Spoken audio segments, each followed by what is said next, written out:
So, i-set po natin yung setting natin para po 'pag nagta-type po tayo sa ating pong keyboard ay nako-correct po yung ating pong spelling. For example po ay magko-comment kayo sa Facebook, Messenger, sa inyo pong TikTok, ayun, sa mga magko-comment po kayo, magpo-post kayo, ayan po, at least kahit papaano 'pag naka-turn on po itong setting na ito, ayan po yung ating pong spell check sa ating pong keyboard, ayan po, mako-correct po yung grammar yung inyo pong spelling. So, pakita ko po, gamitin natin yung messenger ko. Ayan po, for example po ay nag-type ako, ayan, sa messenger, o kaya may ka-chat po kayo na foreigner, o kaya ay medyo, alam niyo na po yun, medyo smarty, ayan. Tayo kasi hindi naman tayo smarty. For example po, magta-type tayo dito ng wrong spelling, ayan po, for example ay helmet, helmet, ayan po. Makikita niyo po wrong spelling dito po sa akin. Then, i-ano po natin space.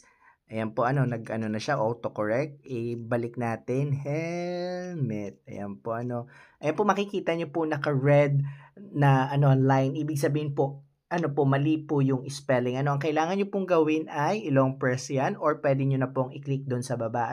Kung lumabas na po yung, kasi pag naka-autocorrect na po yung spelling, ayan po, mag-autocorrect, or pag naka-on na po yung setting na yun, So, ang kailangan nyo pong gawin, pag ganyang wrong spelling, kailangan nyo pong i-long press at ipindutin yung 3 dot, then makikita nyo po dyan ay yung replace. Ayan po, replace. Ayan po, makikita nyo po dyan yung mga, ayan po, mga pwede nyong gamitin na, for example, yung helmets. Helmet, yan po yung mga correct spelling po. Pindutin natin yon, then mako-correct na po yung spelling, Pero kung nandyan na po siya, nagamit nyo na before yung helmet na word, ayan po, lalabas na po yan dyan sa baba po. So, i-click nyo na lang, or it's actually, autocorrect po, So, ngayon po, i-on po natin yung setting na yon. Ayan, makikita nyo po, i-click ulit natin yan. Makikita nyo po yung parang setting sign dito sa baba, yung may tapat ng arrow. Ayan po, i-click nyo yun, then punta po kayo sa correction, text correction. Then, baba po kayo, makikita nyo po dyan yung spell check. Ayan po, naka-on po yung sa akin. Kailangan nyo lang po yan i-on. Correct po yung spelling po ninyo. That's our tutorial. Maraming salamat po. See ya!